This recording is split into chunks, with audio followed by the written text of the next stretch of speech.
Well, I think there is a mental health crisis. I genuinely do. I think in the early 2010s, there was this spike in anxiety, depression, other things like eating disorders. And I think at the time, a lot of people thought that's just nothing new. That's just kind of adolescence and coming of age. Everyone feels a bit anxious, has body image issues at that time. But if you look into it, the self-harm and suicide rate was also going up at the same time. Massively. So like in America, between 2012 and 2019, the suicide rate for white middle-aged men increased by 3%. But for girls aged 10 to 14, it increased by 138%. Wow. So it's beyond the normal experiences of adolescence, whatever's happening. But I think what's happening now is, young people are having all of those age-old feelings of anxiety and body image issues, the normal stuff. But it's colliding with other things in modern life, like social media, consumerism, all of these things that are kind of ramping up. And I think it's taking those normal feelings and just exacerbating them to the absolute extremes.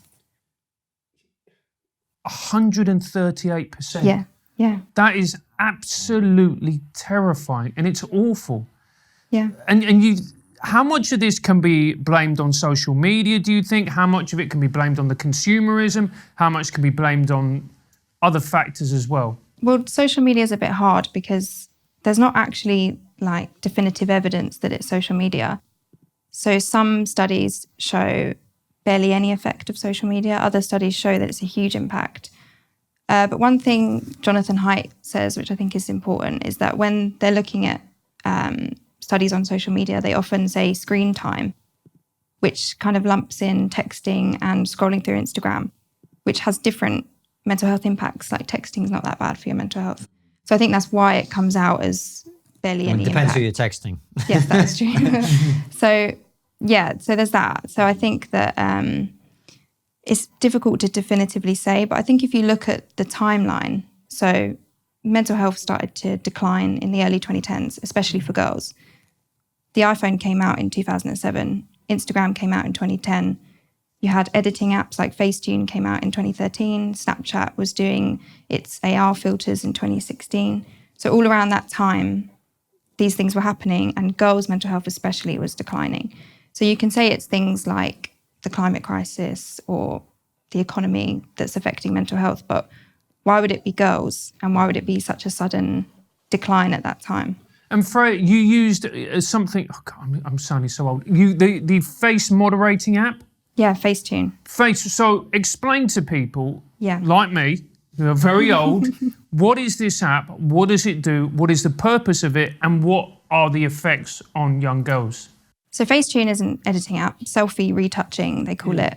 And you can basically do anything on it. You can tan your skin, you can whiten your teeth, you can restructure your face. They've just introduced a new feature where you kind of film yourself doing something like walking around a room.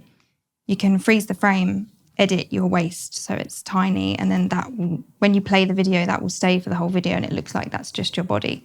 So the technology is just seamless now. You can't tell that it's been edited.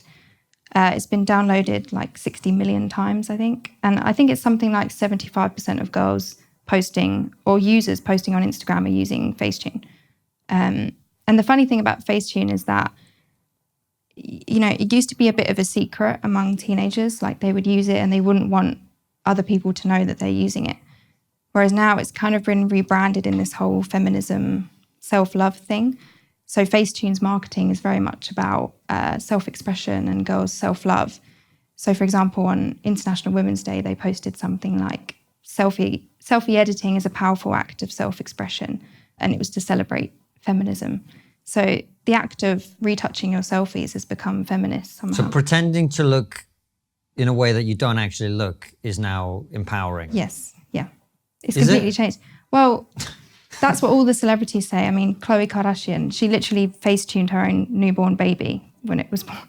And she calls it life-changing.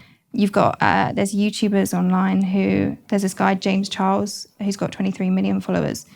And he does this series where he gets like preteen, teen girls to send in selfies and he will edit them. So he'll give them like a nose job, contour them, put makeup on them.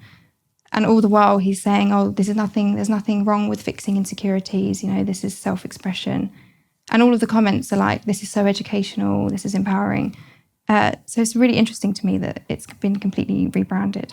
That's really interesting, because before the only people who could do that were the Vogues of the world. Exactly. And they would take a celebrity and they would slim them down and trim their waist and whatever else, and then present an unrealistic representation of what that person looked like. Yeah. But now it's democratized it. Everyone can do it. Yeah, I think there was in the early 2000s like a backlash to the photo retouching in magazines. And, you know, we had growing mental health awareness since then. And I think corporations had to come up with an answer. And their answer is to continue profiting off of female insecurities, but now wrap it up in feminist packaging.